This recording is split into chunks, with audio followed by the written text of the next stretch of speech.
Hey guys, it's Jason with your Hopium-free crypto channel. Today we're looking at July altcoins, your requests from Twitter.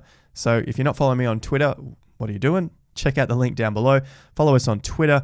I put out these posts every so often, so make sure you're over there so you can see them when they come up and get your altcoins answered in videos like today's. If you're not following me on Instagram as well, make sure you do that. Daily Q&As, I'm over there answering your questions as well.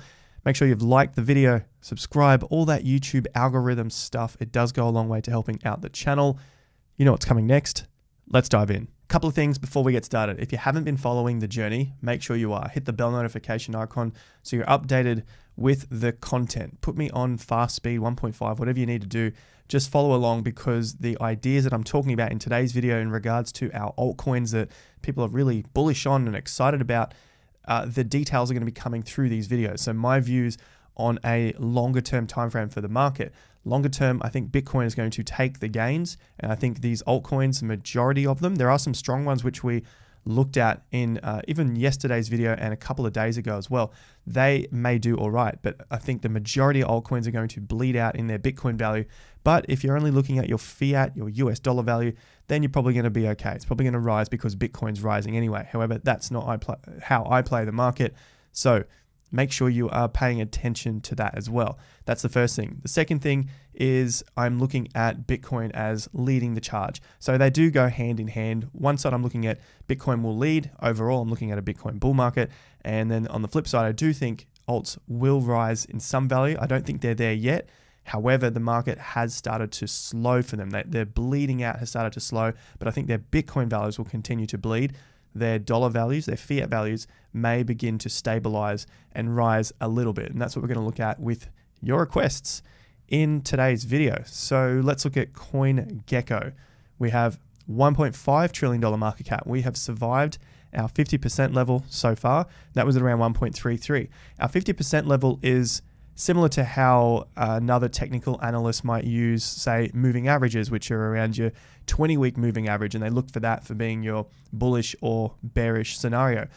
So currently we're still above that 50%. It's not exactly the same, but it's a good idea just to maintain at least some sort of metrics to understand whether we are bullish or bearish, strength versus weakness in that period of time.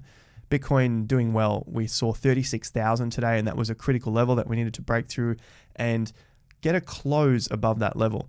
ETH doing very well, $2,173. Cardano still holding up there. Binance doing well. Everything has done pretty well on its US dollar value, but as we flip over to Bitcoin, a lot of these things have begun to sell off a little more. ETH Classic, not even worried about that one. A lot of these have fallen a little way. VeChain's doing okay today, and we're also seeing a couple of other majors here, say Terra and Tezos, getting a few percent against their Bitcoin value. So BTC, got to start here before we get to those cryptos, before we get to the top three plus an extra one you guys were looking for as I posted today.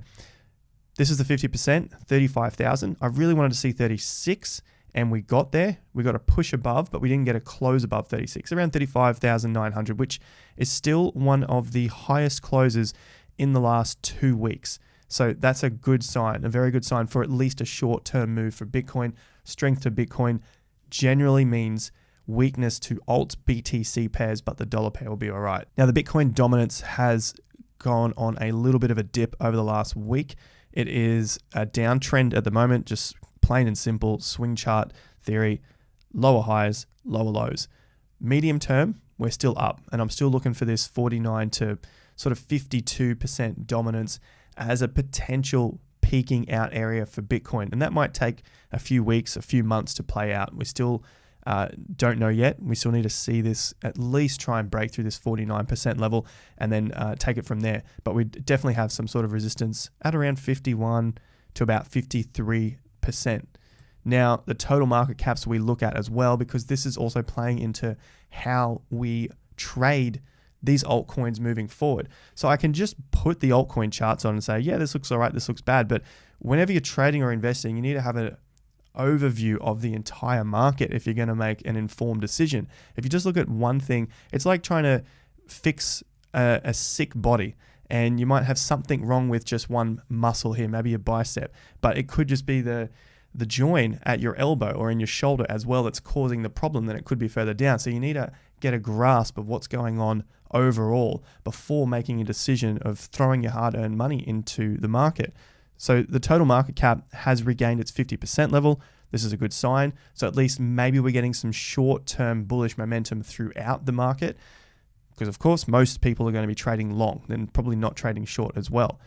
Total market cap, excluding Bitcoin, just getting a nudge back against this 50% level. See how subtle that is? It's just getting a little push down, which is probably due to the previous support possibly becoming resistance. But I think maybe short term we might get a little push above this, maybe a fade out again, because that's what I'm seeing on the altcoins. Speaking of which, let's start with our first one. So this was highly requested. Harmony One. Harmony One, straight downtrend. We've barely broken it, but the speed has decreased. So the speed, all I'm looking at here is, so you can just measure it from a major top to a major bottom. And then if you were to copy and paste that and then try it again, you can see that the move has started to slow on the way down. And that's what you want to see if you're going to get a turn. You know, the car's fallen down the hill. It's basically, we're looking for it to reach the bottom of the hill and then hopefully have a little bit of a run up with that extra momentum that's pushed it. And we might see that on some of these altcoins. And that's why I'm looking at it in terms of a potential short-term trade. At some point, the car does hit the bottom and then runs back up the other side. And so we might just see it sort of move up and hit some other resistance levels. There might be a bit of a sharp incline and then it'll just fall away again. Or it might go a little further and hit some other resistance levels and fall away again. If it did make that move, I would probably expect 50% on most of these to act as some sort of resistance before falling away again. Because overall, I think Bitcoin is going to take the stage. So Harmony One, this sort of analysis goes across all of the charts, and I'm seeing that with a lot of the altcoins, which is why I'm buying mostly Bitcoin at the moment, pretty much all Bitcoin. So the speed decreased, looking good. Harmony One, BTC, however, I don't see any real bottom here. I still see this car falling off the cliff. I haven't seen some sort of rolling bottom before we can start to move back up. And I'm more concerned about reducing my risk, increasing my capital, and obviously trying to make some gains here once the markets are showing me that they're ready. And I don't think these are ready. Harmony One, BTC. If you only want to get some dollar value, then Bitcoin is the easier and safer play, because if we buy these other altcoins, then they're just going to bleed out in their Bitcoin value, which means Bitcoin would have to go up for their dollar pairing to go up as well. And so I might as well just buy Bitcoin. It's just easier and less risk. So Harmony One, BTC, still on the decline. I probably expect some sort of pull up, maybe at these lows, maybe at these previous highs as well. So you can see some highs coming in at around 100 or so Satoshis. But that doesn't mean in the short term, a few days to a few weeks, that's kind of short term. Some people look at it in terms of hours as well, that it couldn't just bounce from these levels and come back and retest a 50% level, which is about 40% away. But I'm not in the game just to make 40%. However, if I was trading, if I wanted to trade this, maybe 40% is not too bad in a bear market and only trading long. So you'd need some other signals on there as well to give you an idea of an entry point. But Harmony One, overall, I still am expecting this to bleed out and probably find some sort of level at these highs, maybe get a bounce, maybe go a little further. But these tokens generally burn out against the Bitcoin value because Bitcoin is the first stage of the cycle to push up again. Next is a very hot favorite. We've covered it on the channel. We've interviewed with the COO as well, Omi. Again, you can see the chart.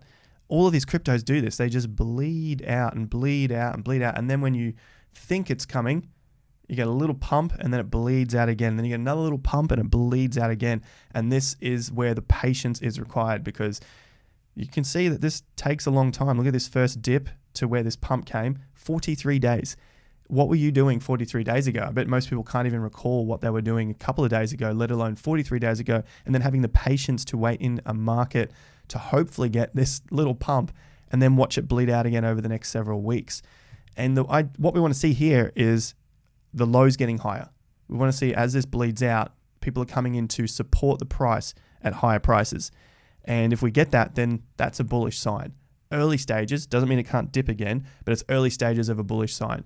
So this pump here on OMI looks like it came from the Marvel and Vivi collaboration to offer digital collectible experiences. So it came from this news. So that's what we're seeing at the moment, sort of news pumps and then fade offs. Now, the good news for OMI is it does look like the car is coming to the bottom of that hill. I think it might need a bit of a kickstart before it goes up again, because it looks like it is just sort of rolling to a standstill. But at least we're not falling off a cliff anymore. It's not saying there's not another cliff coming up, but it does look promising at the moment.